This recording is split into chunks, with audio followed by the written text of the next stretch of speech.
Good evening. My name is Ratchet. I think that I have the pleasure of speaking to Mr. Hercule Poirot, is that so? You have been correctly informed, monsieur. Your exploits are well known on my side of the Atlantic. In my country, we come to the point quickly. Mr. Poirot, I want you to take on a job for me. Are you interested in earning a lot of money? My clientele, monsieur, is limited nowadays. I undertake very few cases. Why, naturally. I understand that. But this, Mr. Poirot, means big money. Big money.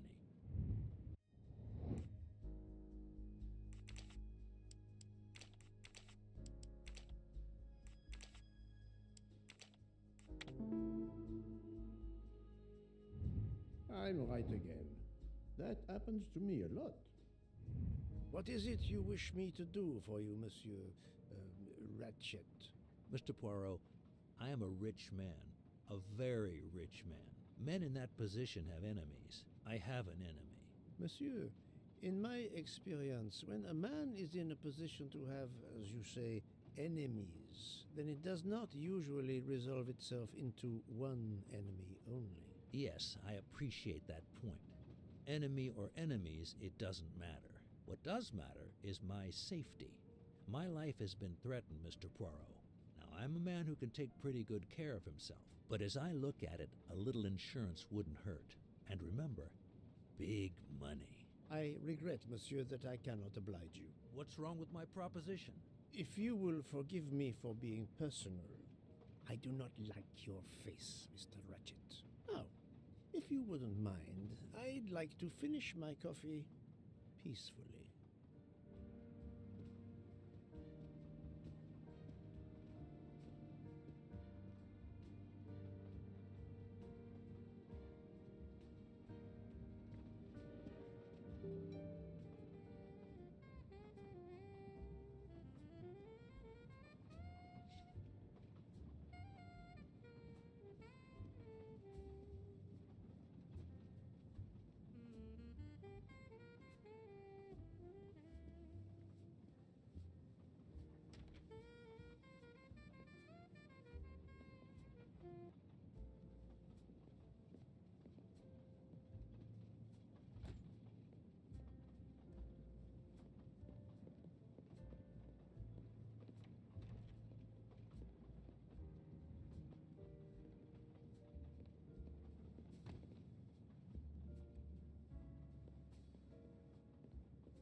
Come to Poirot, my exquisitely sculpted friend.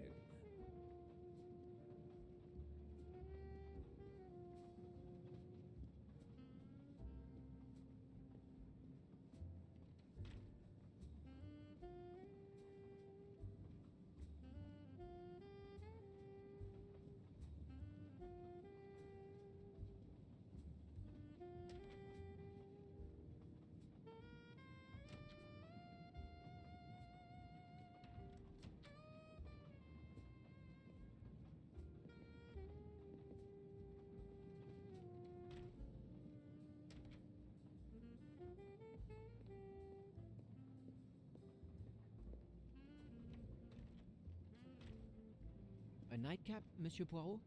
A cup of coffee, Monsieur Fauché. Then I will retire to my new compartment. I am sure you will find it to be most comfortable.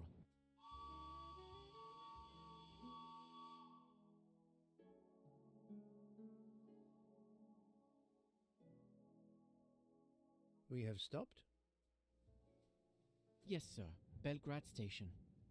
If you'd like to go out and get some fresh air, now is the time. The train leaves at 9:15. No, I see that it is snowing. I will not seek out the fresh air.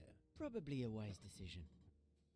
May I suggest a chocolate to accompany your coffee? It is produced by my father, the best chocolatier in Switzerland. I would never refuse a chocolate with such high recommendation. I know you will enjoy it, and please let me know if there is anything else you require.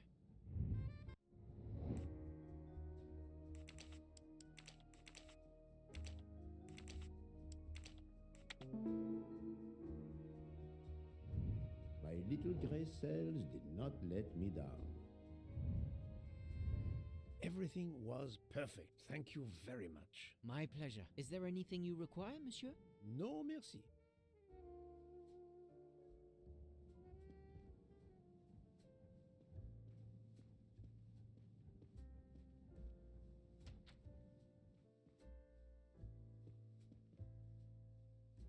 Why, I thought you'd left us.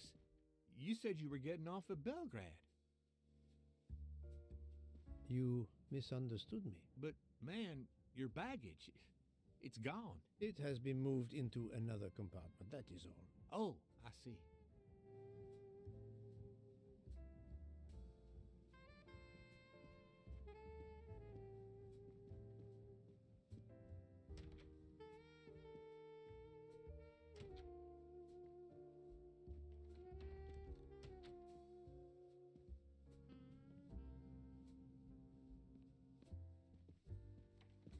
I wish you a good night, Monsieur Poirot. Good night.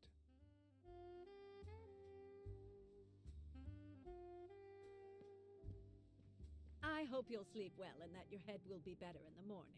It is just the cold. I'm now making myself a cup of tea. I hope it'll warm you up. I hope so. Good night. Well, good night, my dear. What a brave girl. On the other hand, that man there in the next cabin, Monsieur Ratchet, he scares the hell out of me. There's something wrong about that man.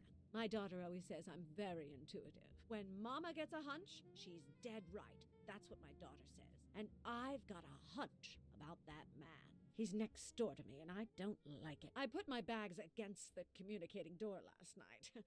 I thought I heard him trying the handle. Well, whoever you are, I'm going right to bed to read. Good night. Good night, madam. Whoever I am.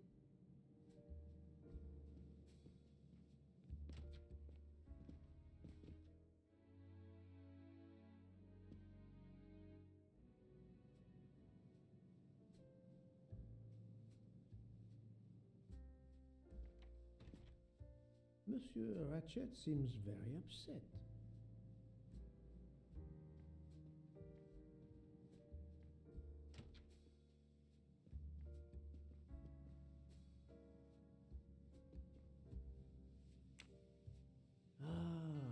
Finally a real bed fit for a king or a very tired detective.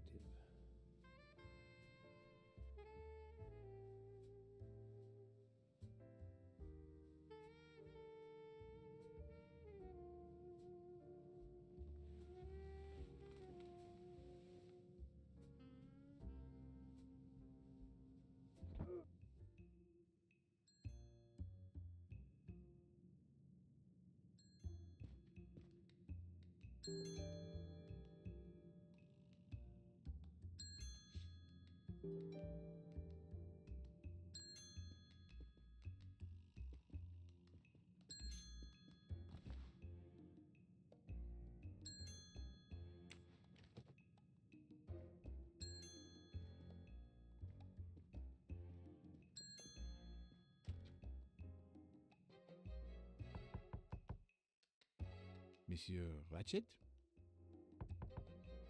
Ce n'est rien, je me suis trompé.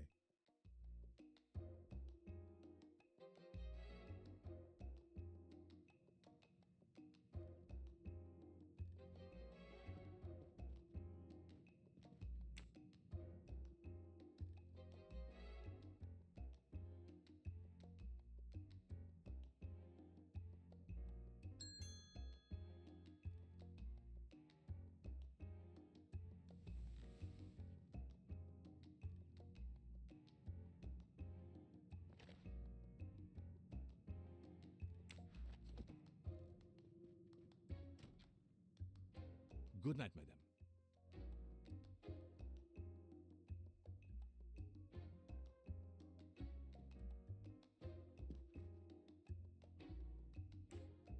The American lady? Yes, don't worry. You'll know how Mrs. Hubbard is.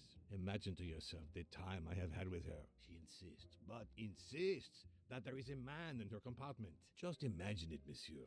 In a space of this size, where would he conceal himself?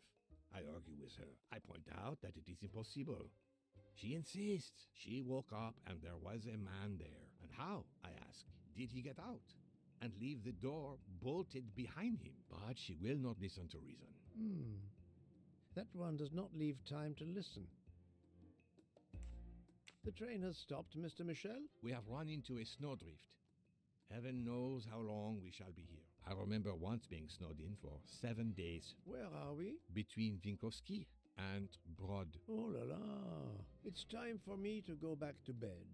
I wish you a good night, monsieur. Or what is left of it.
The train is still stuck and the snow continues to fall. I should have taken an airplane. Well, I must make the best of it and join the other passengers for breakfast.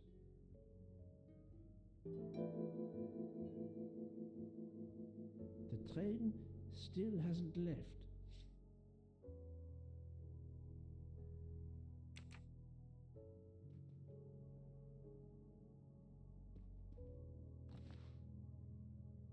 Finest of curling irons for the moustache.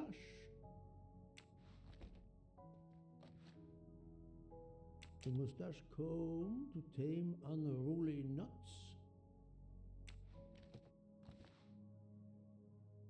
Wax to preserve the perfect symmetry of the moustache.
The train is completely trapped because of the avalanche.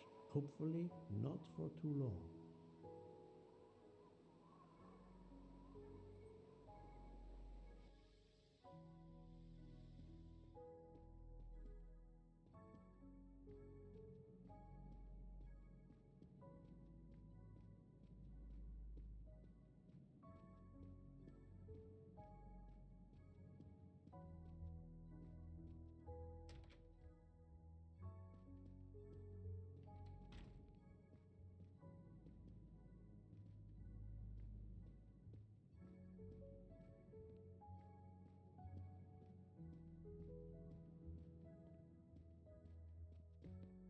Good morning, Monsieur Michel.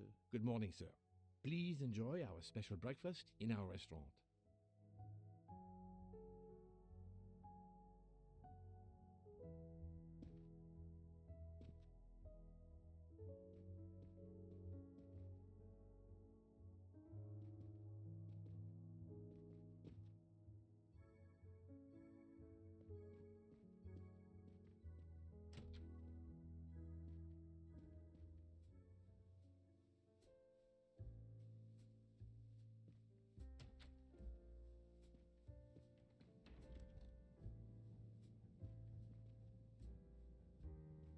This delay is intolerable.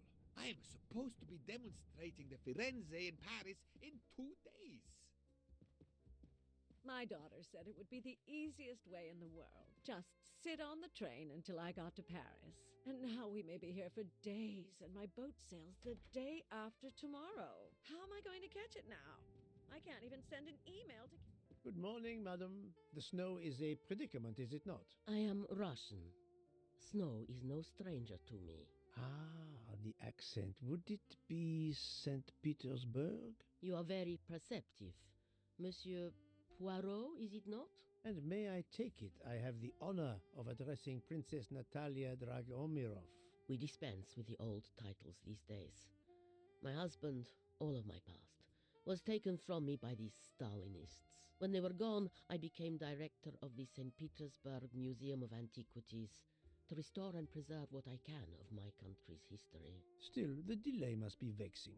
If I must be late for my appointments, then they will wait. I know that I would certainly wait, madame. It has been my extreme pleasure to make your acquaintance, madame. Au revoir, Monsieur Poirot. A beautiful piano. What a luxury. Pity there's no one to play it. Mademoiselle, you are not concerned about the train stopping? What can one do? Indeed, this does not make the train move. You have great strength to remain calm at a time like this. I know one far, far stronger than I. And that is? Well, that old lady, for instance. You have probably noticed her. She just has to lift her little finger and ask for something in a polite voice, and the whole train runs. It runs also for my friend Monsieur Bouc, but that is because he is a director of the line, not because he has a masterful character. You don't have to have a strong will when you have power. But I suspect I did not need to tell you that, Mr. Poirot. Mr. Poirot. Good morning, Mr. Fauché. You have early customers, I see. Yes, I am stuck serving here as well at breakfast. Everyone is impatient. They keep complaining that the train is not moving. As if I could get out and push it. It's too early for me to order a boxcar. That is the appropriate drink, I believe. A gin triple sec, lemon and grenadine mix. A drink for a train indeed. But not perhaps for my breakfast. I think I will settle for an omelette. Good luck, sir. Miss Nielsen is helping to serve in the dining car.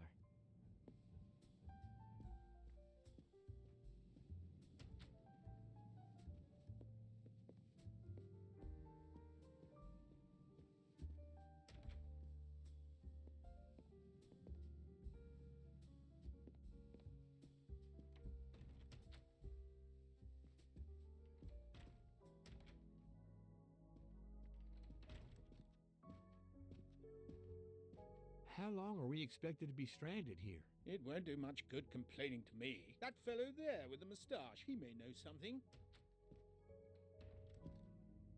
Excusez-moi, sir. Yes? Monsieur Bouc asks for you to join him in compartment 203. Look here, Poirot. Can you tell us anything? I can tell you the snow, it will not move aside on its own. Of course, but you obviously have some influence with Bouc. I am going to see him now. I will ask him if he has any information.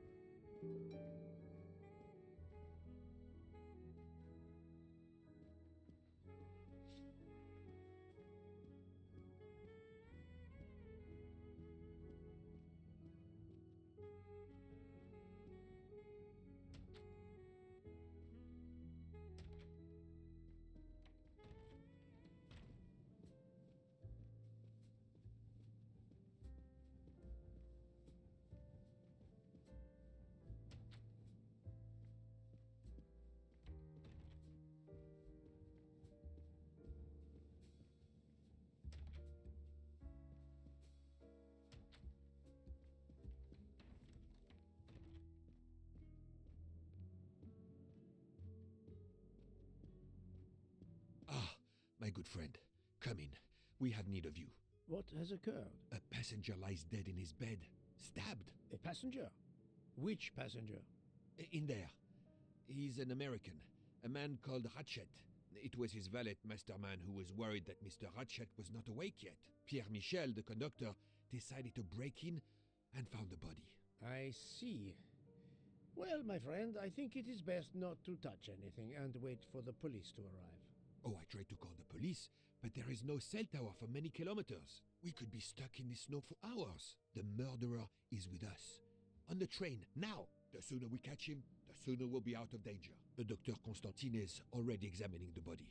Mon ami, this is not a missing train ticket. We must follow procedure. We must wait for the police to secure the crime scene. Please, Poirot. I will take full responsibility. Book, you ask. Well, if we cannot contact the outside world, then... Oh, you are going to drive me crazy. In truth, this problem intrigues me. I was reflecting not half an hour ago that many hours of boredom lay ahead whilst we are stuck here. And now, a problem lies ready to my hand. You accept then? C'est entendu. You place the matter in my hands.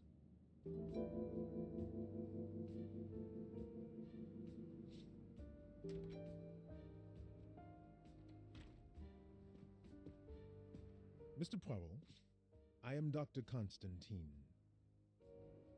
Forgive me, Doctor. You are a medical examiner? No, but I have assisted in postmortems at Nairobi Hospital, where I am a teaching fellow. I am familiar with your excellent institution. I do not intend to perform a full autopsy, but a preliminary examination should be of some use. Of course. May I have a look? Then we can compare notes. Please, if you need any help, I won't be far away.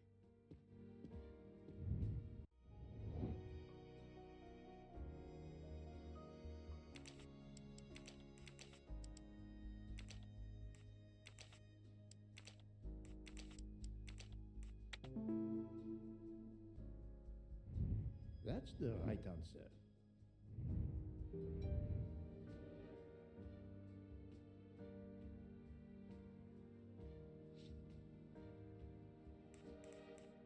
I'm sorry, Doctor, but I must question you. Of course. I must be considered under suspicion like everyone else. May I know your movements last night? I share compartment 101 with Mr. Booth. He would not stop talking about his beloved train. I listened to him for hours talking about his Orient Express. My friend Book will no doubt confirm this. Did you know the victim? Not at all. I noticed him last night at dinner, but I did not pay much attention. Did you know the victim? Not at all. Did you touch anything in here this morning? I checked for a pulse. There was none. Rigor mortis had commenced. The body was cool to the touch. I touched nothing else. What can you tell me about the victim? He died from multiple stab wounds of varying angles and depth. More than one would have been fatal. I would place the time of death roughly between midnight and 2 a.m. With more time, I hope I can be more precise. I assume the open window complicates matters. Indeed. Conditions are not perfect. Thank you for your help, Doctor.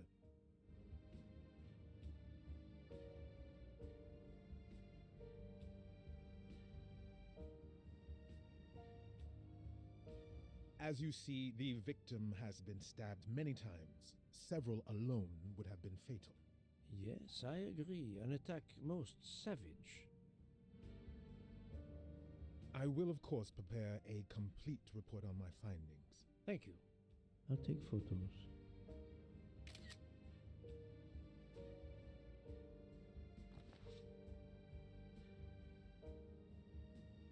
The watch is broken. The hands are stopped at 1:15 a.m. One would expect that to be the time when the attack occurred.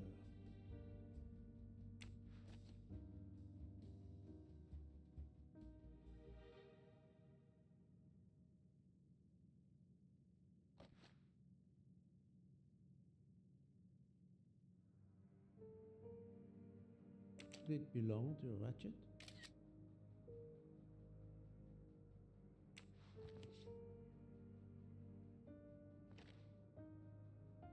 This phone was deliberately smashed.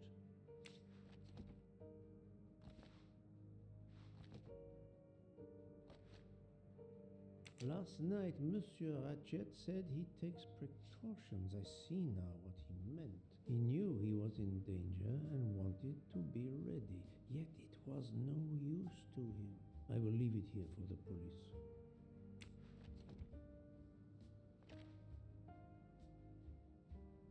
I'm sure I will find some interesting things inside. I'm sure I will find some interesting things inside.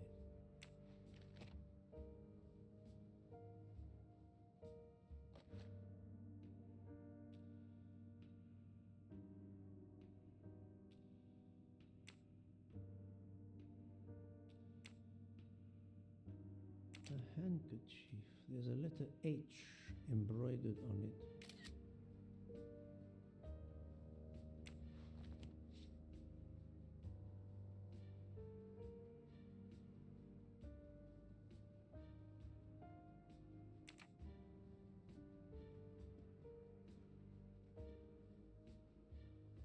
I shouldn't leave until I have finished inspecting. Where can the killer have gone? The chain lock is broken. Monsieur Michel told me that he broke the chain on the door to get into the room.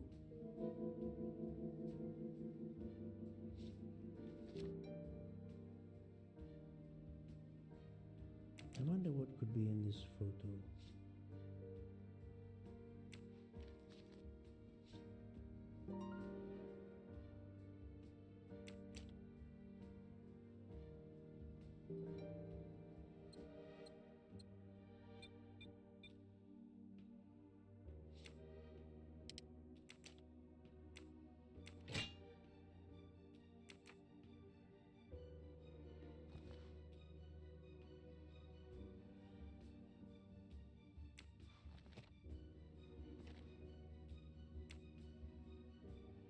Box of sleeping pills.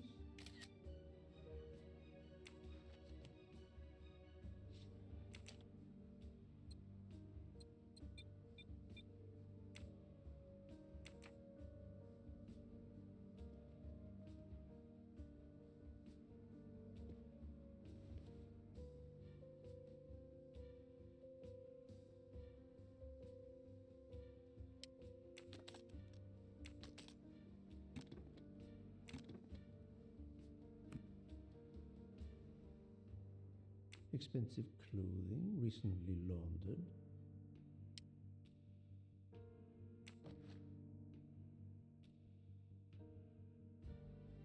Not exactly the reading material one would expect of a man like Ratchet.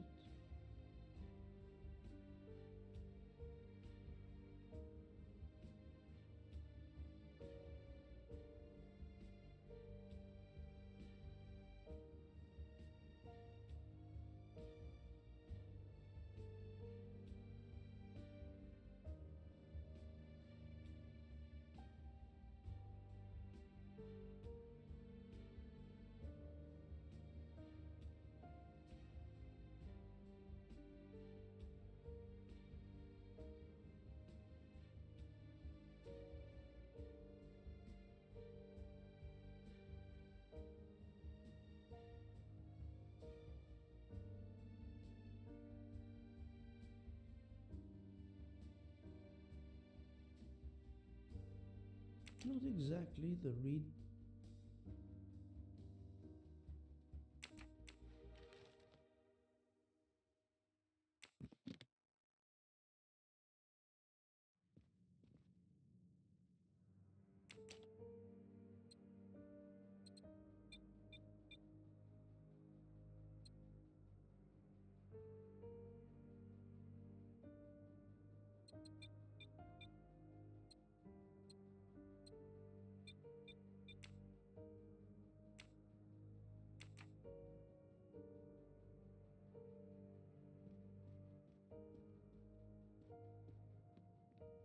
This door communicates with compartment 204. The latch is open on this side.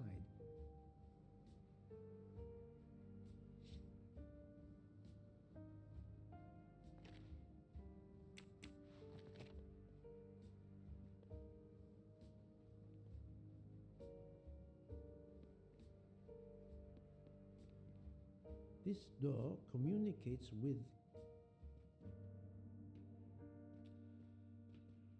The chain lock is broken. Assuming... I shouldn't leave until I have finished inspecting the crime scene.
I wonder what could be in this photo.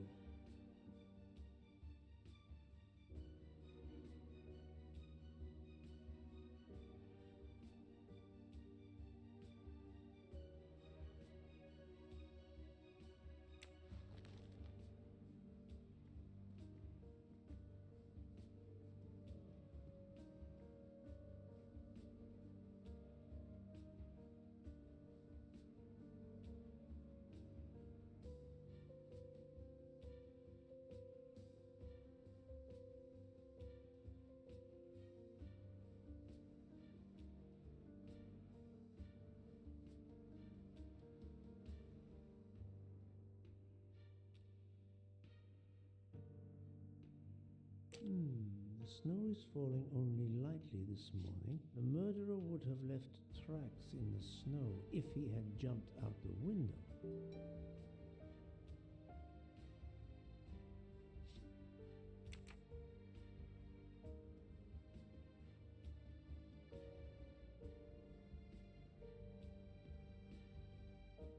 I shouldn't leave until I have finished inspecting the crime scene.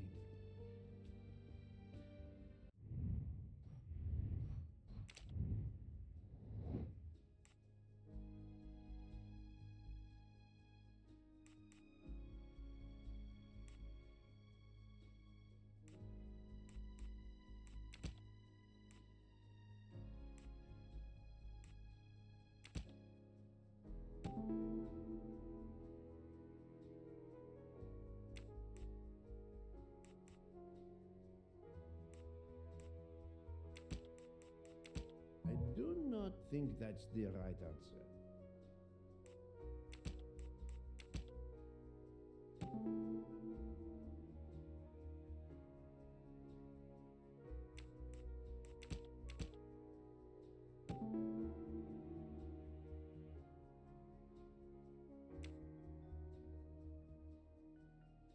So, the murderer must have exited through Madame Hubert's room. I'm right again. That happens to me a lot.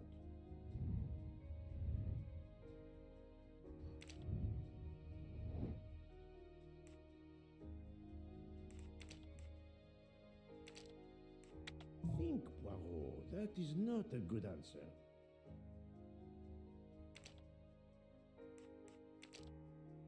This is wrong, but I'm never far from the truth. I do not think that's the right answer. I must admit I'm not right this time. Think, Poirot. That is not a good answer.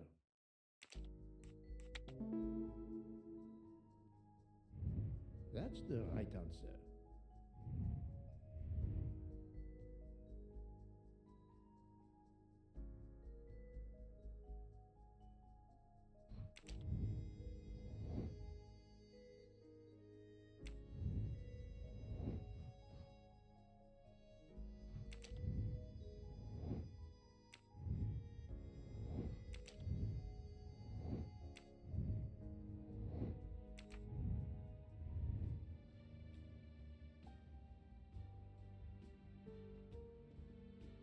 I shouldn't leave until I have finished inspecting the crime.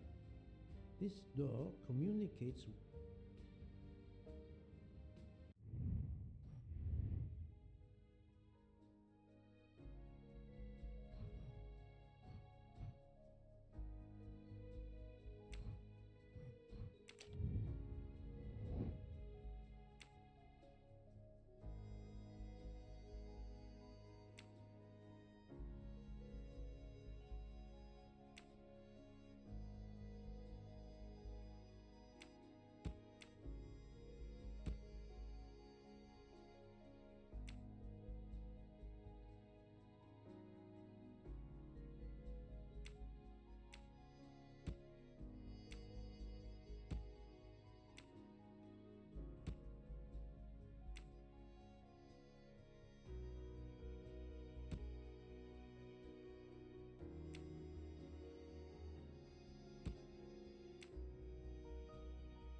For Daisy.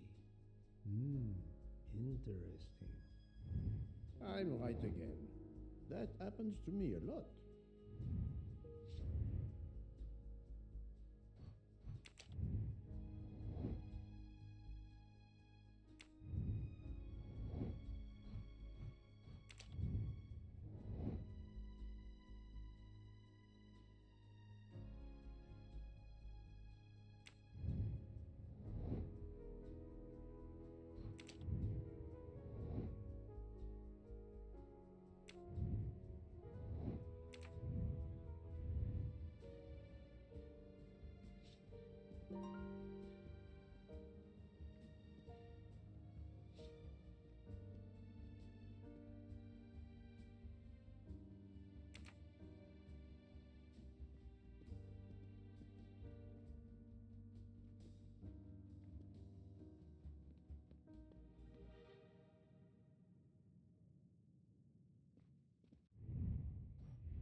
I shouldn't leave until I have finished inspecting the crime scene.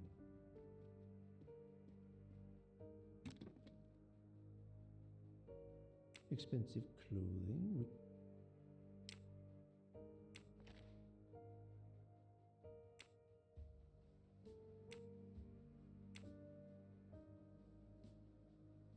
Not exactly the reading material one would expect of a man like Ratchet.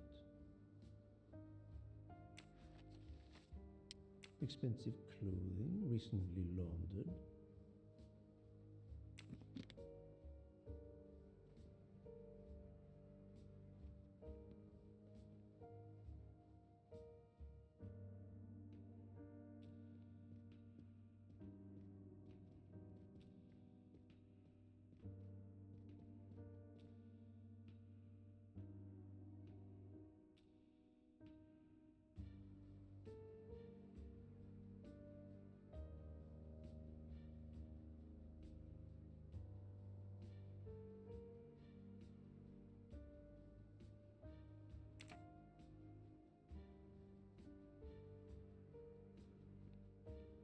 This door communicates with I shouldn't leave until I have finished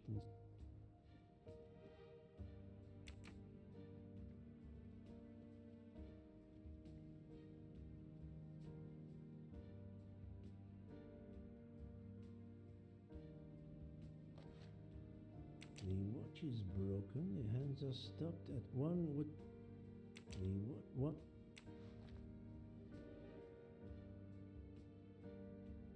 As you see, the victim has several. Yes, I agree. An attack.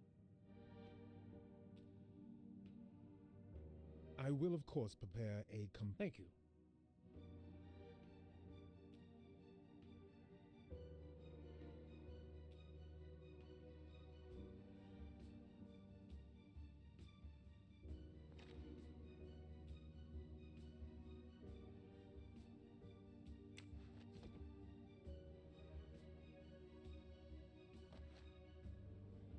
This phone was deliberate.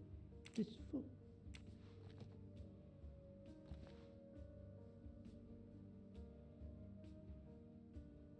I'm sure I...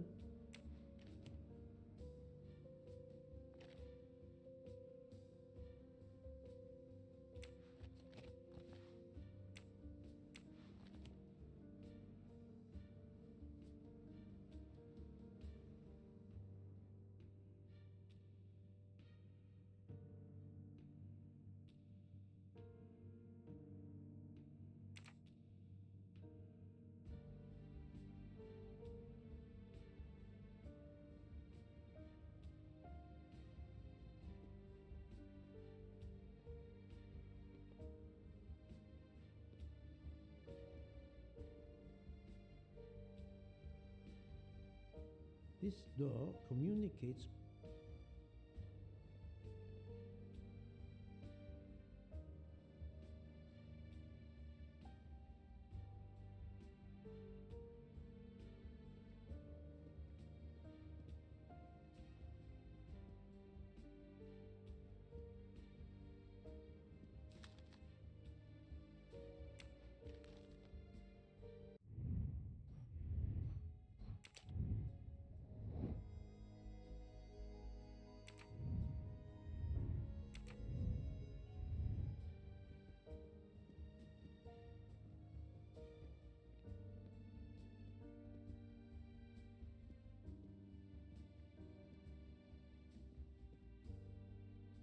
The snow is falling only lightly. The murder.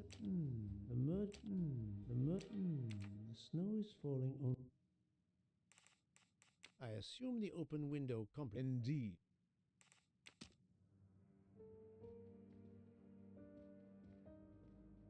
The chain lock Monsieur Michel took.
Last night, Monsieur Ratchet said he takes precautions. I see now what he meant. He knew he was in danger and wanted to be ready, yet it was no use to him. I will leave it here for the police.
back of a postcard.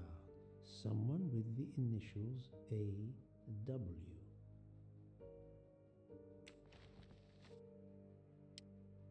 Ratchet had an appointment he will never keep.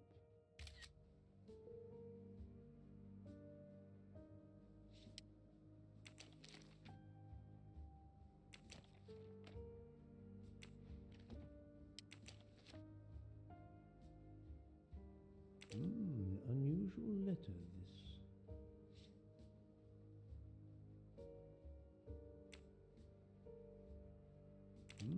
Unusual letter, this. Not very surprising.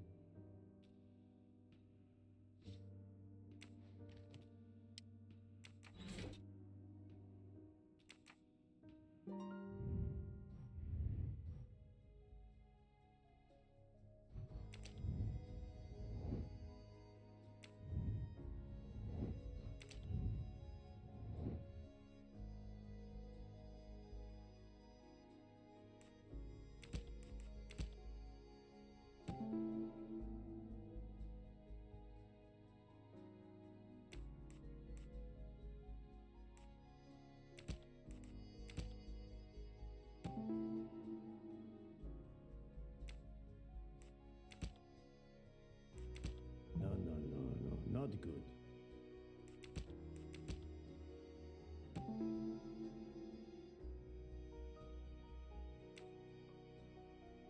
I can't imagine Ratchet taking a sleeping pill if he feared for his life. That was easy.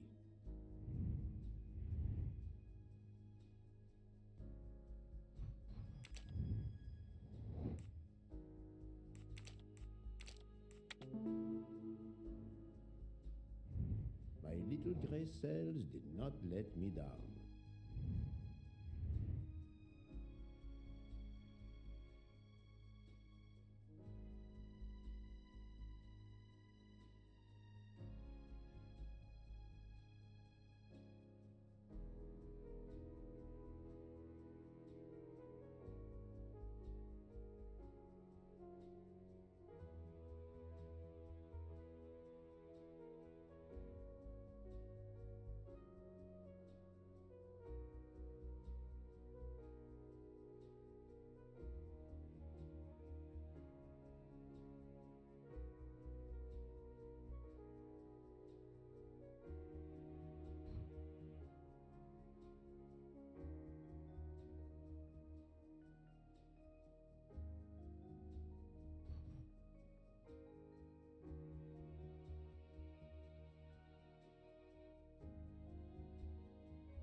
I think I've seen everything I need at the moment. I am counting on you to finish your analysis. I'll have a more detailed report for you as soon as I can.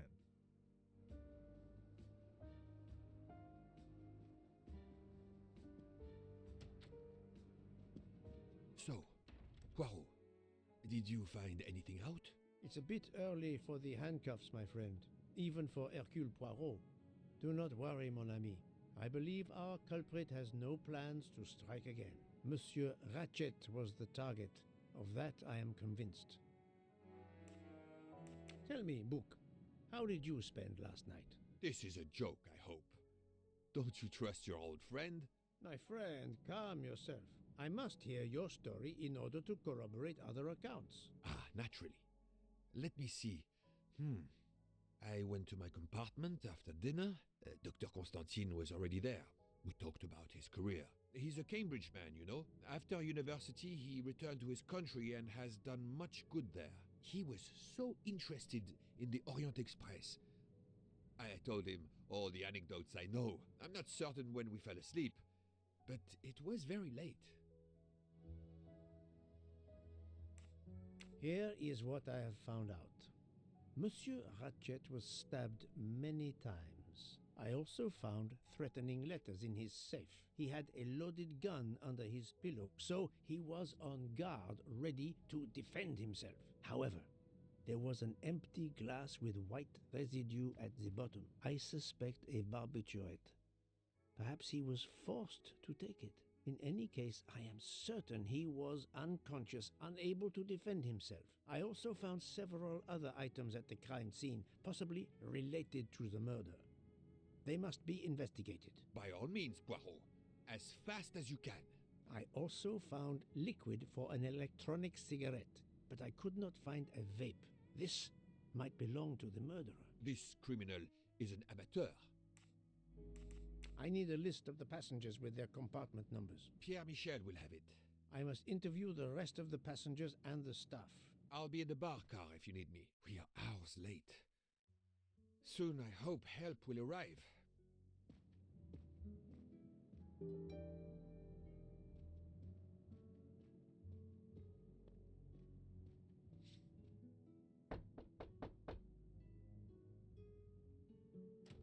Good morning, madam. I am Hercule Poirot. Caroline Hubbard.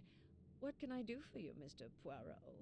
I am the bearer of unfortunate news. It's obvious with all the commotion that something has happened. Madame Hubbard, I'm afraid your neighbor, Monsieur Ratchet, was murdered last night. Oh my God! I knew it! I knew it! I would like to ask you some questions, but first, may I inspect your room? Of course, yes, you must.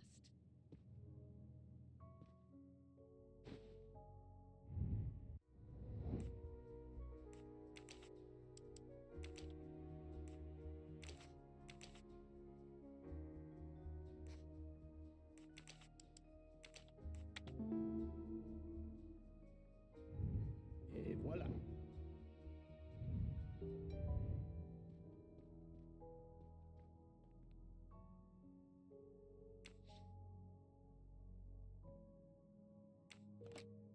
This door connects to Monsieur Ratchet's compartment.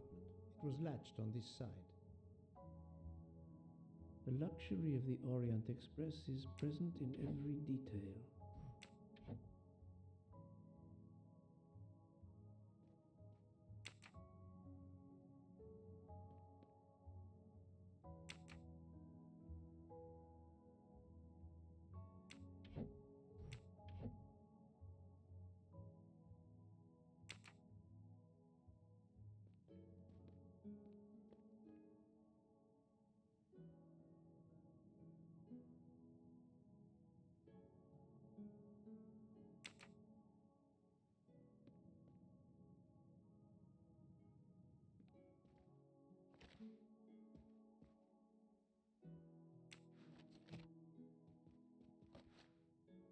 Here is a jacket button.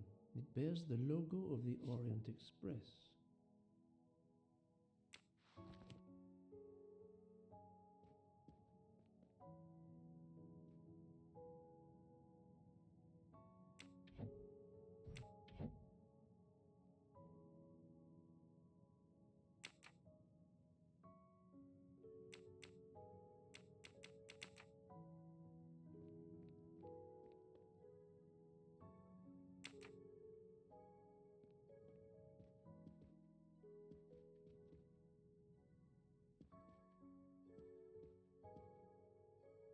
Madame, please tell me about last night. The murderer was right here in my compartment. I woke up. All in the dark it was. I was just so scared I couldn't scream. I pressed the call button. I pressed and pressed. I heard footsteps running in the corridor, then a knock on my door. "Come in," I screamed. And I switched on the lights at the same time. And would you believe it? There wasn't a soul there. You think he went back into the other compartment? How do I know where he went? I had my eyes shut tight. The conductor came in. I told the man what had happened, and he didn't seem to believe me. I asked him to search the room, but he found nothing. I told the conductor to look at the door between the compartments, and sure enough, it wasn't bolted. Well, I soon saw to that. I told him to bolt it, then and there. How is it you didn't bolt the door between the two compartments? But I had. Well, as a matter of fact, I asked that Swedish lady, Olsen, Greta, if it was bolted, and she said it was. How was it you could not see for yourself? I was already in bed, and my toiletry bag was hanging on the hook of the door. I couldn't see the latch from where I was. What time was it when you asked her to do this for you? Oh, it must have been around 10:30 or 10:45 p.m. She'd come along to see if I had an aspirin. But instead of opening my door, she opened Mr. Ratchet's door by mistake. He said something quite rude, like, "Not a chance, lady, you're too old." It shocked her. She came in. I told her where to find the aspirin, and she got it out of my toiletry bag. Poor girl, she didn't have a good night. The same could be said for Monsieur Ratchet. It appears Mademoiselle Olsen may be the last person to see Ratchet alive.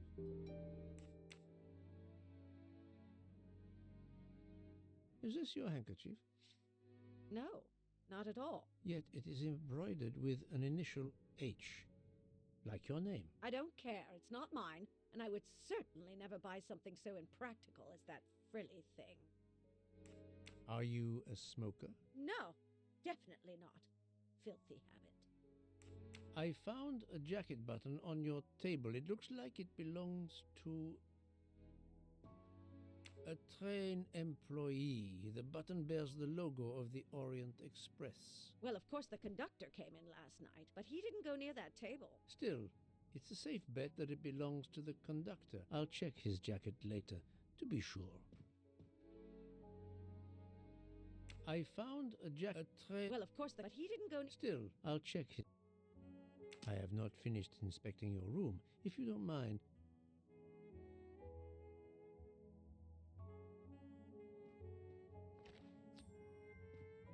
You can never have too many of these.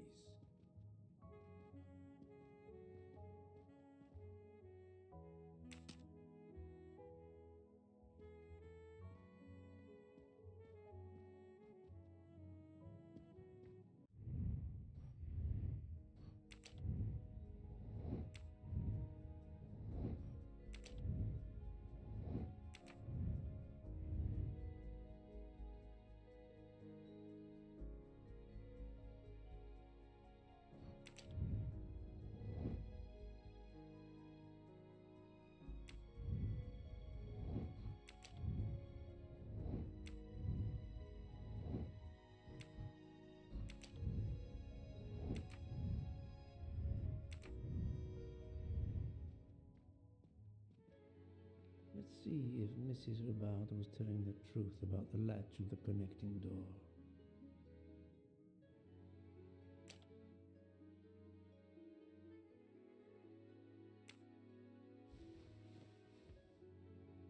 This hook is probably where Mrs. Hubbard hung her toiletry bag. This hook is probably where Mrs. Hubbard hung her toiletry bag.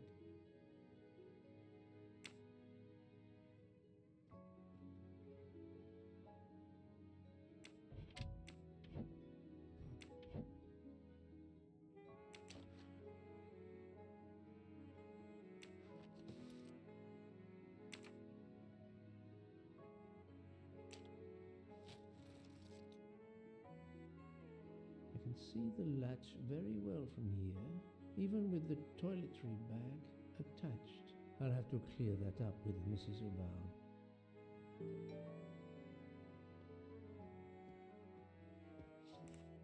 Mrs. Hubbard, you told me that the door connecting the two compartments was closed, correct?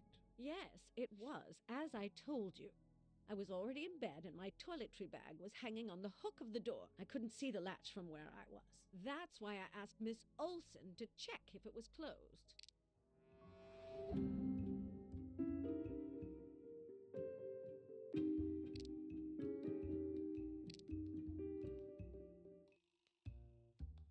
Are you sure everything you've told me is accurate, Madame Hubbard? Of course. I have an excellent memory. You must have had a moment in the evening when you could have checked the latch, but you didn't. Why? I was so tired I didn't feel like getting out of bed. Then the Swedish girl came in.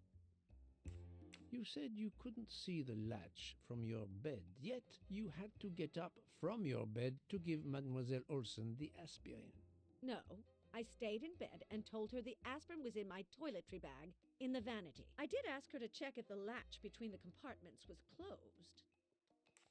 Mrs. Hubbard, I tested putting your toiletry bag on the door hook as you told me. From your bed, you can easily see the latch on the door.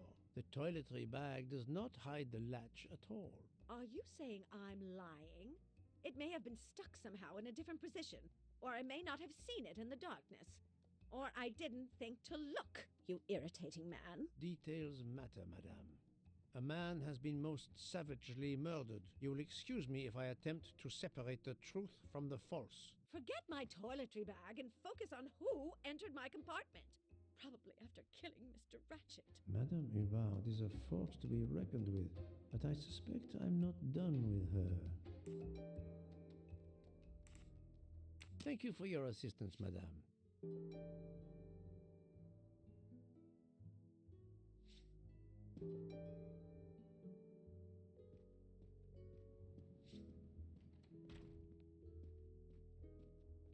Monsieur Michel, I must ask you a few questions if you don't mind. I will do everything I can to help. First of all, tell me about yourself.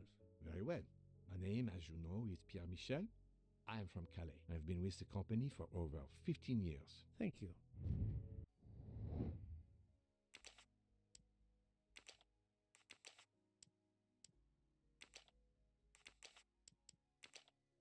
I must admit I'm not right this time.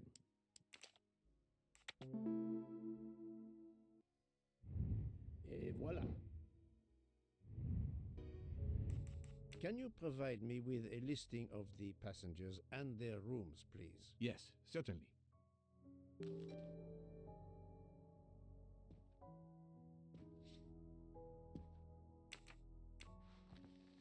Are you a smoker? Indeed. Do you smoke e-cigarettes? No. Tobacco only. I would like to reconstruct with your help the events of last night. Monsieur Ratchet retired to bed. When? Almost immediately after dinner, sir. Actually, before we left Belgrade. Did anybody go into his compartment after that? His valet, monsieur. Monsieur Masterman, and then his secretary, the young American gentleman, Monsieur McQueen. And that is the last time you saw or heard of him? No, monsieur. You forget that Monsieur Ratchet rang his bell around 12:40 a.m., soon after we had stopped. I knocked at the door, but he called out in French, "Ce n'est rien, je me suis trompé." I then left to answer another bell that had just rung.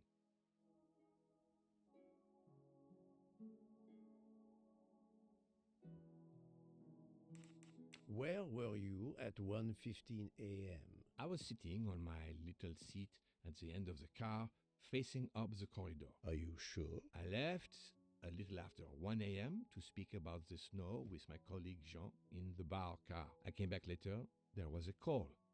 I remember speaking to you. Indeed, I remember. Carry on. It was the American lady, Madame Hubbard. She thought she saw a man in her compartment. Then, around 1:50 a.m., I made the bed for Monsieur Ratchet's secretary, Monsieur McQueen. He had spent the evening talking with the English Captain Arbuthnot. At 2 a.m., I returned to my place and stayed there until dawn. What is the last station where we stopped? Vinkovsky. Could someone have come on board?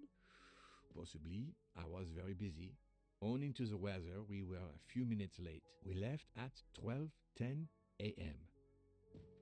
I found a button from an Orient Express staff jacket. Did you lose one by any chance? No, monsieur. As you can see, I have all my buttons. It is not mine.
that's the right answer.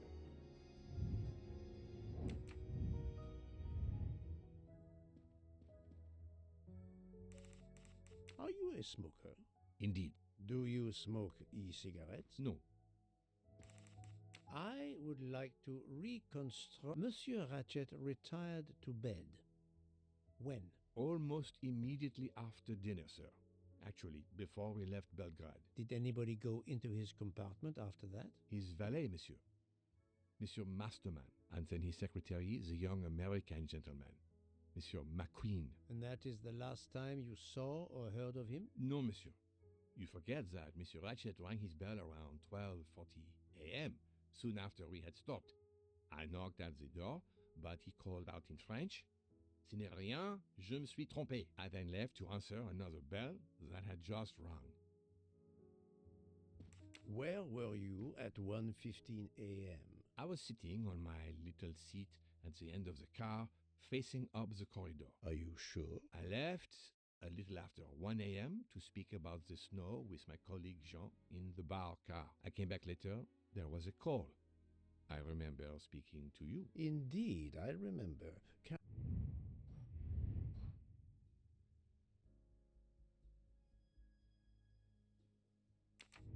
Carry on. It was the American lady, Madame Hubbard. She thought she saw a man in her compartment. Then, around 1:50 a.m., I made the bed for Monsieur Ratchet's secretary, Monsieur McQueen. He had spent the evening talking with the English Captain Arbuthnot. At 2 a.m., I returned to my place and stayed there until dawn.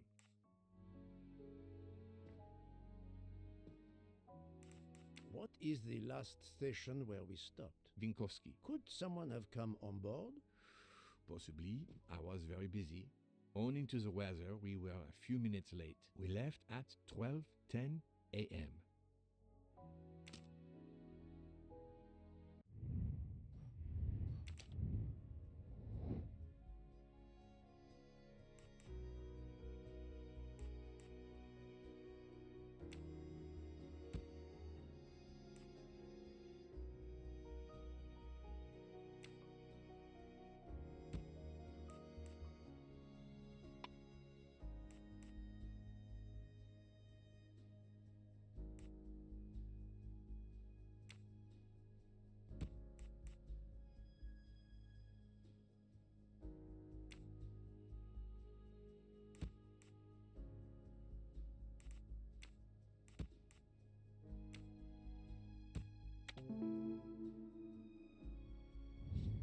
I'm right again.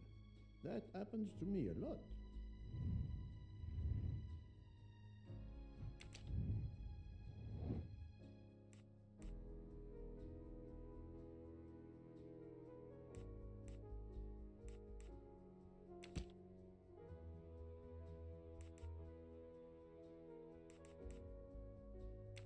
I do not think that's the right answer. This is wrong, but I'm never far from the truth.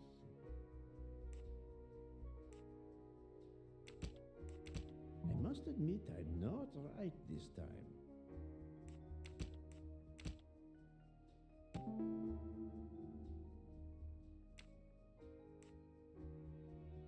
While Monsieur Michel was chatting with Monsieur Fauché in the bar car between 1 a.m. and 2 a.m., the murderer could have escaped Ratchet's room without being seen. Et voilà.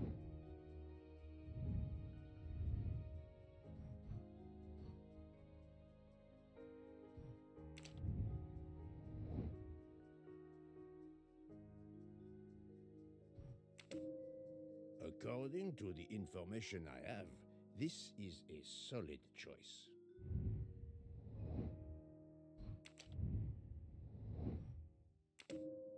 This appears to be a good lead.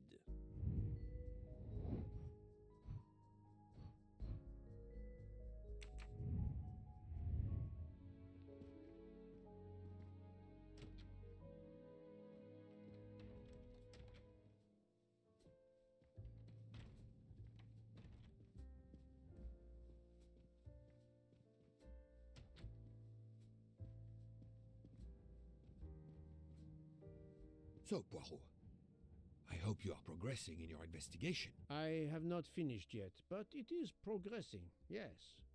I still have many questions that must be answered. I will report to you as soon as I can.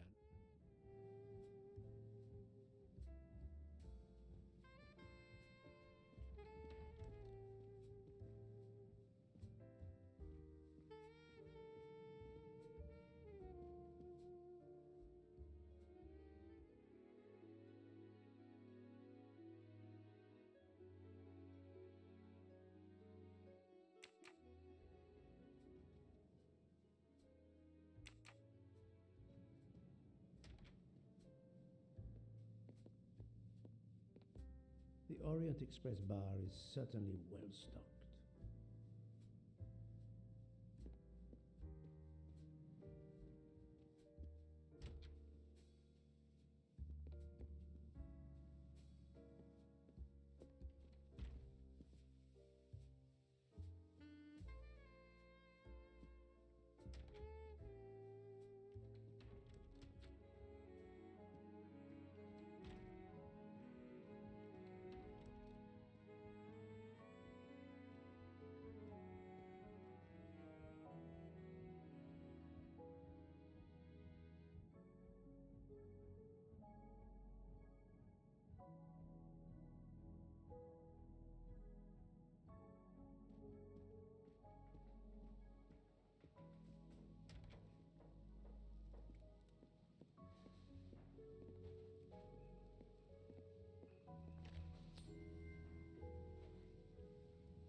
Another delightful trophy for my collection.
Monsieur Edward Masterman, I believe. May I ask you some questions? I can barely talk. I have a terrible toothache. We have a doctor on board the train. Perhaps... I do not need a doctor. I use essential oils. If you can find my flask of clove oil in my box, I would be grateful. Fine, if you insist. I will help you.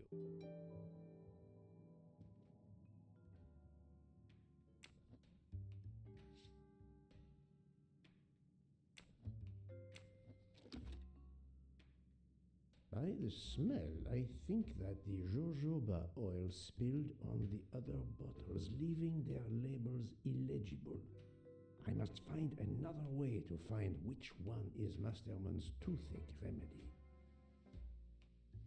The weighing scale is soaked in jojoba oil. It's unusable. Ah, this old scale will do the job.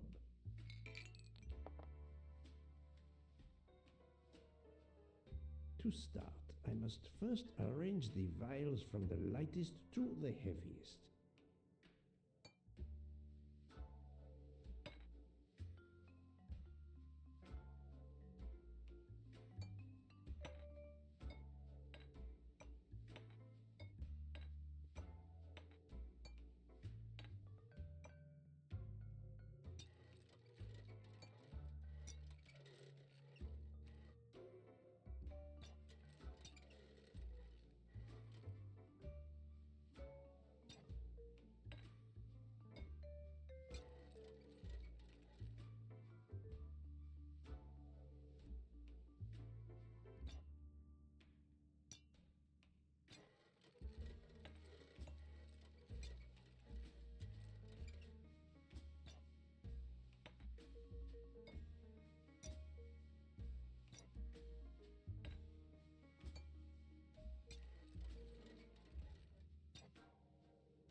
Now that I know the order, I think that I can easily guess which one is the clove oil.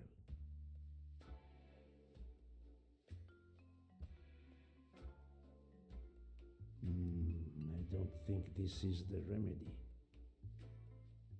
Here is Monsieur Masterman's remedy.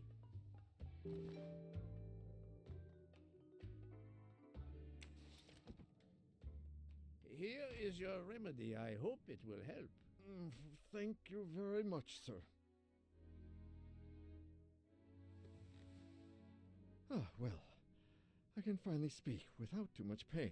I'm ready to answer your questions. You are Monsieur Ratchet's valet? Yes, sir, that is correct. Were you told that your employer was murdered? Yes, sir.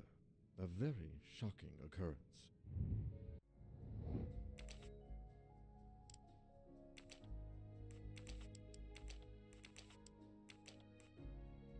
No, not good.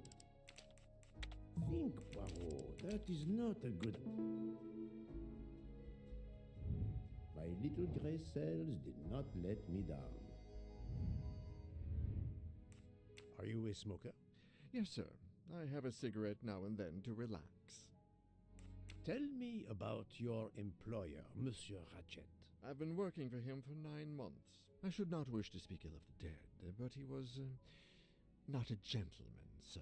Did you know that he had enemies? Yes, sir. I heard him discussing some threatening letters, sir, with Mr. McQueen. Did he mention these letters to you? He had been reading a letter when I came in. He asked me if I was the one who put it in his compartment. I told him that I had done no such thing, and he should report it to the police at the next station. How did he respond? He laughed, sir. You're joking. I do not joke, sir. Forgive me, I can see you do not. Was he taking sleeping pills? Always when traveling by train, sir. He said he couldn't sleep otherwise. Last night he asked me to give him 2. I did so, along with a glass of water. He dissolved them in the water. Did you see him drink the water? No, sir. I left right after I gave him the pills. Was Monsieur Ratchet a smoker? No. He finds smokers disgusting.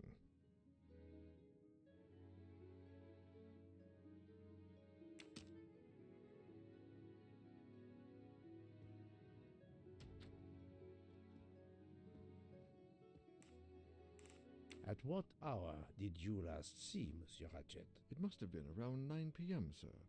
That or a little after. I went to bed around 10:30 p.m., same as the person who shares my room, Mr. Foscarelli. He almost immediately began snoring. What did you do then? I read, sir, and I spent a while soothing my toothache with clove oil and listening to the snoring. Did you hear anything during the night? Yes, my roommate's snoring. Can you tell me again why you gave sleeping pills to Monsieur Ratchet? Yes, I gave him the pills because when he takes the train, he has trouble sleeping. The letter must have worried him. He specifically asked me to prepare the sleeping pills. I didn't see him drink the water with the pills in it.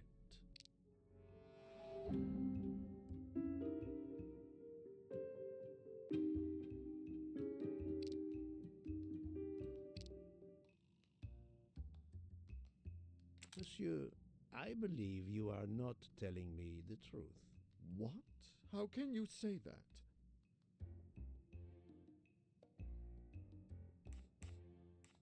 He received threatening letters. One, it seems, last night. Did you know he had a gun under his pillow? And even asked for my help to watch over him? I find it strange that he asked you for sleeping pills when he was afraid for his life and prepared to defend himself. I'm sure I don't know.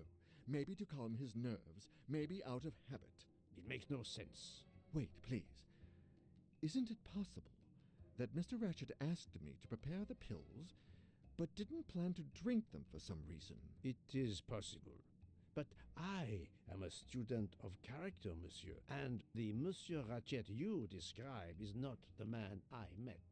If you'll excuse me, my toothache is getting worse again. I'm afraid this time you must prepare your own clove oil.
I believe I am addressing Monsieur Hector McQueen.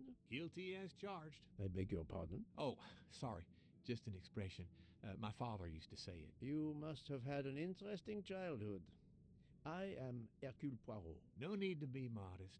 You're a detective. You are Monsieur Ratchet's secretary? I am Mr. Ratchet's secretary.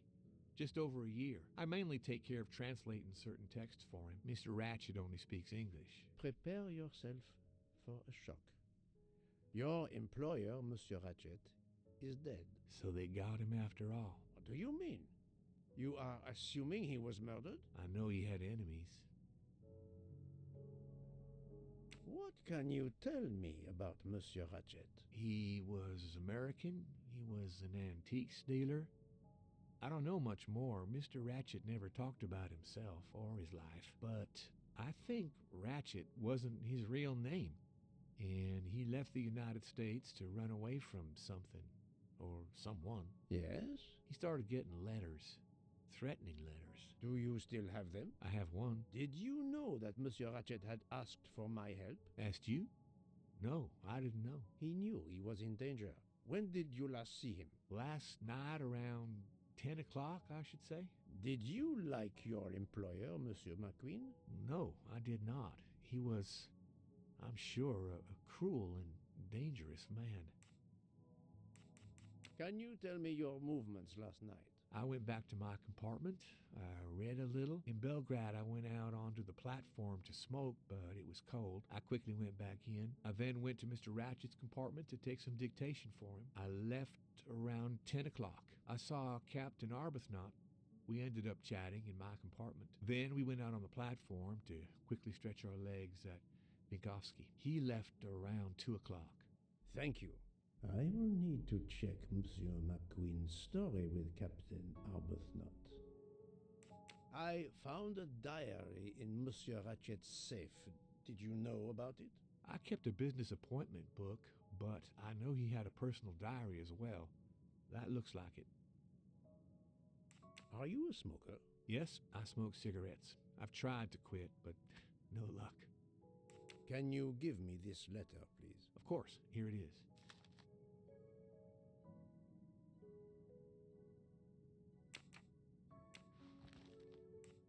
Was Monsieur Ratchet a smoker? No, he hated the smell of smoke.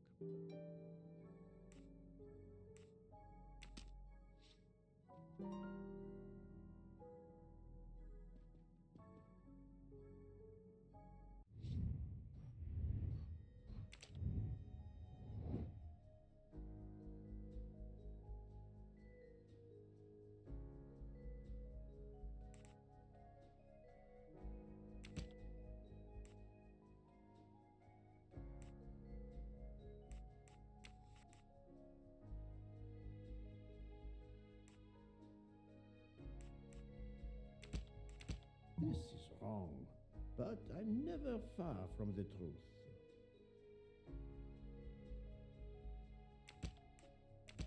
Think, Poirot, that is not a good answer.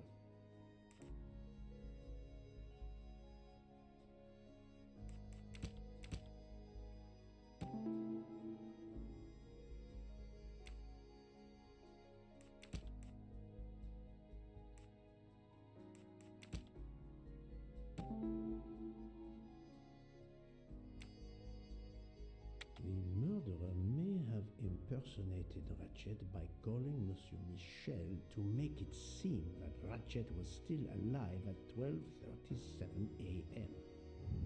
I'm right again. That happens to me a lot.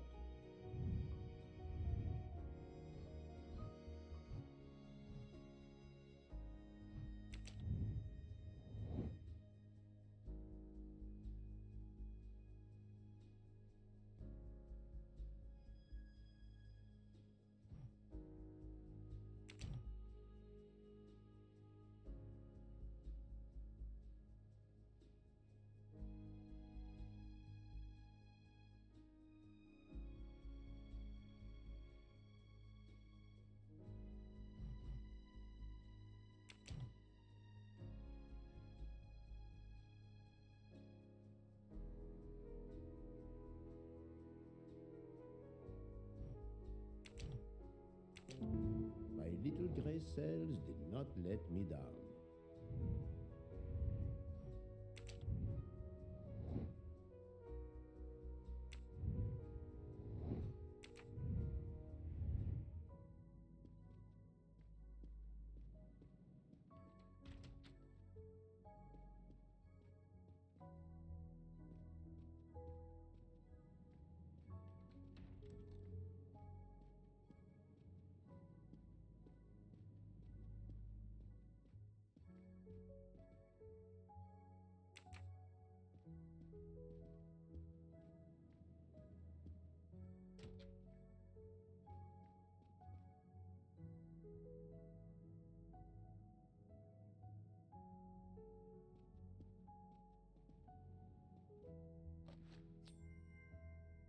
Another golden mustache to treasure.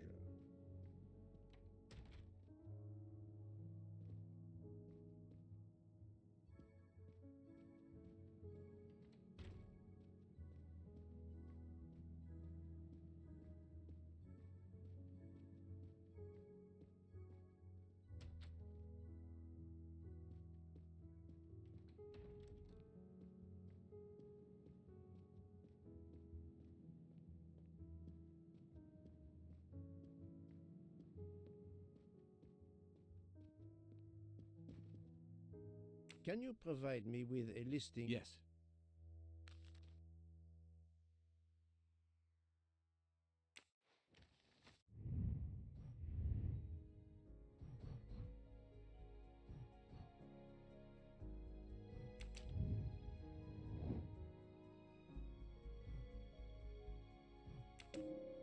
This appears to be a good lead.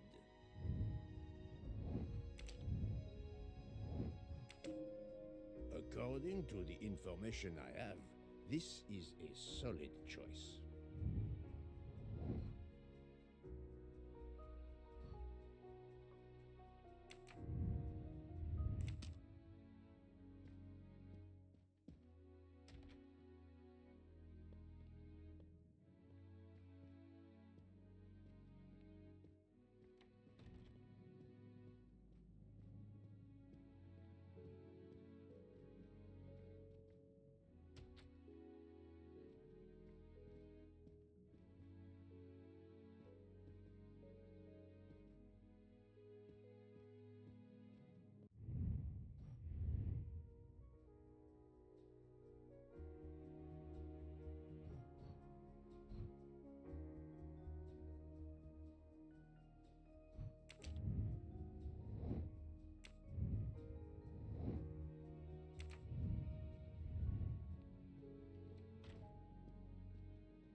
So, my friend, have you found our killer?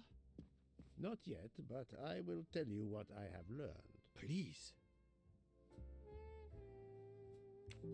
Our assassin could have gotten on the train at Vinkovsky disguised as a conductor, entered Ratchet's room, and killed him. Then he walked out through Madame Hubbard's connecting door, where he lost a button from his jacket. He had to wait for Monsieur Michel to be absent. He waited too long.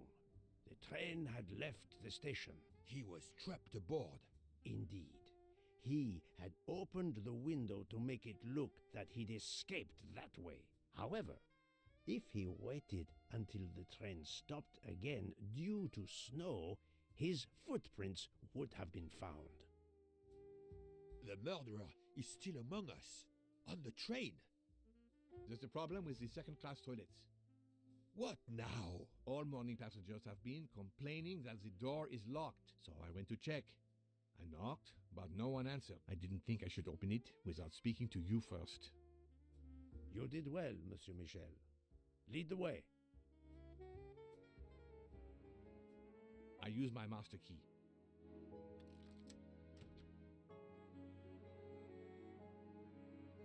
But who is she? Is she alive? She is breathing. Then if she isn't dead, isn't she our murderer? That, my friend, is what we must find out. Miss, can you hear me?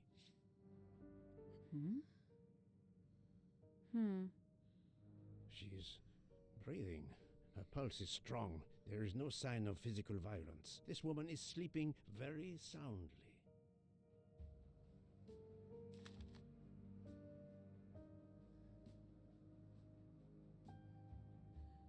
The ticket reads Joanna Locke, traveling in compartment 105. This woman is sound asleep. Given her location, I would say she has been drugged and deposited here. Well, at least it's not another murder on my train. The train is, of course, full. Monsieur, the list I gave you indicates that Hildegard Schmidt shares her compartment. I will want to talk to her later. For now, we will concentrate on this mysterious young lady. Let's return her to her more comfortable bed. Good idea. Pierre, locate this woman's room and fetch the doctor. Yes, sir. I will question her when she wakes up. Please, Let me know what you learn. Mademoiselle Locke's compartment is 105. I suggest we return her to her more comfortable bed. Yes, hopefully she will awaken soon.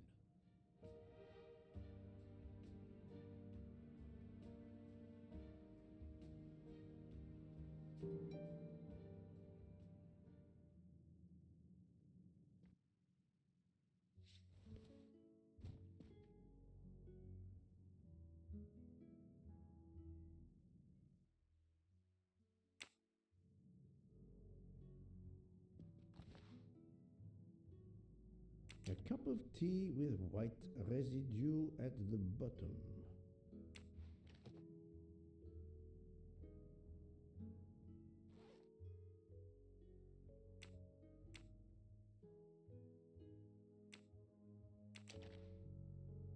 A briefcase and a wagon-lit conductor's jacket, and the button is missing.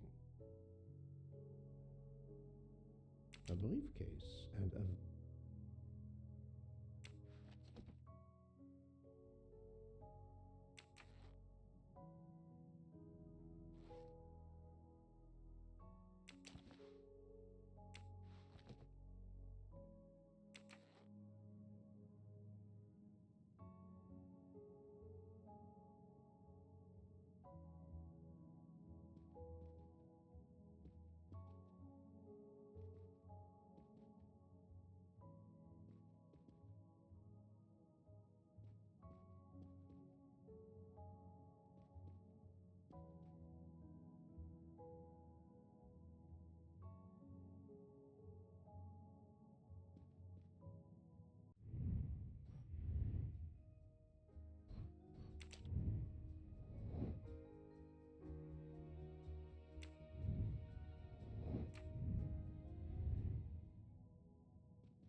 Poirot, I'm disappointed in you. I was certain you would have it by now. Have you tried 1, 2, 3, 4? If you need a break, I can ask Jean to make you some coffee. Have you tried 0000? So, Poirot, any luck so far? No, that's mine. I never remember my passwords, so I make them easy ones. But of course you know what you're doing. It is booby-trapped, is it? Poirot, what if the briefcase is booby-trapped? We really need to find the combination. Poirot, what if the briefcase is booby-trapped? So, Poirot, any luck so far? No, that's mine. I never remember my passwords, so I make them easy ones. Poirot, I'm disappointed in you. I was certain you would have it by now. If you need a break, I can ask Jean to make you some coffee. Have you tried 0000? Have you tried 1, 2, 3, 4? We really need to find the combination. But of course you know what you're doing. It is booby-trapped, is it? Poirot, what if the briefcase is booby-trapped? No, that's mine. I never remember my passwords, so I make them easy ones. We really need to find the combination. Poirot, I'm disappointed in you. I was certain you would have it by now. But of course you know what you're doing. It is booby-trapped, is it? So, Book, silent like a mouse, please. I'm sorry. You're right. I'll be quiet now. You need to concentrate.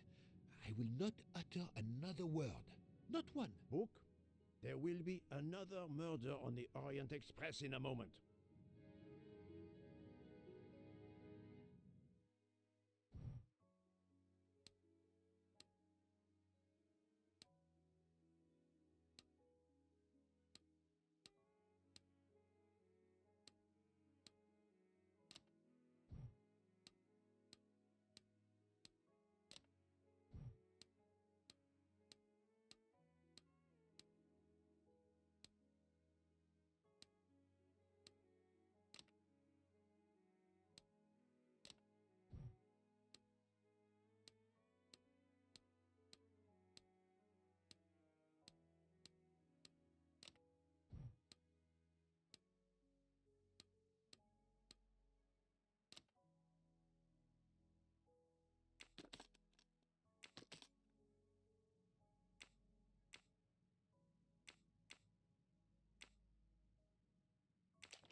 She has a gun. Come, Poirot. Criminals are often known to carry one. Ratchet was stabbed, not shot. But then why take it on the train?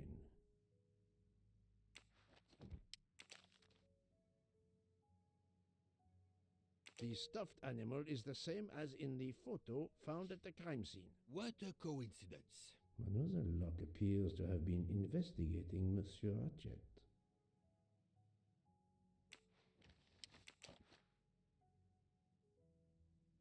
Mademoiselle Locke seems very interested in our victim. Of course.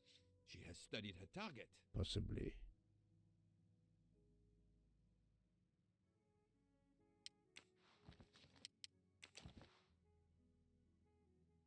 This badge says that Joanna Locke is an American detective with the Berkshire Police Department in Massachusetts. An American police officer? Oh.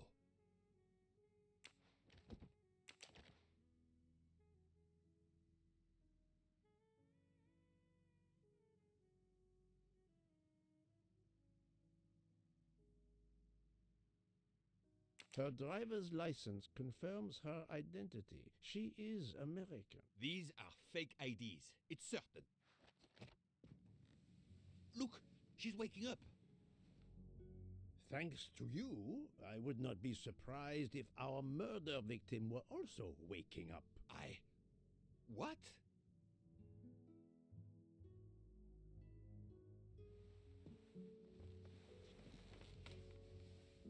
Oh, my head. What's all the yelling about? Who are you? Give me a good reason why you should not be in handcuffs. I can give you a reason, Book. Whose handcuffs will we use? I have none. Do you? Well, I...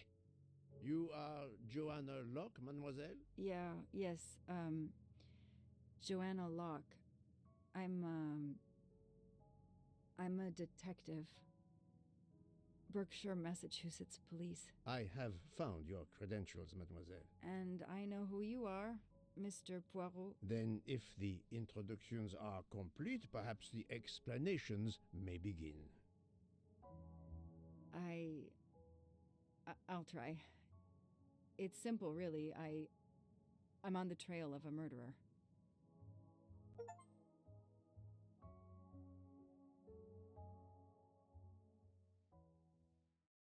I had just been promoted to detective after 5 years on patrol. It was my first time on a major case. It had been a month since Daisy Armstrong was kidnapped. The Armstrongs were desperate for some sign of hope. I was there only for paperwork, to fill in some blanks.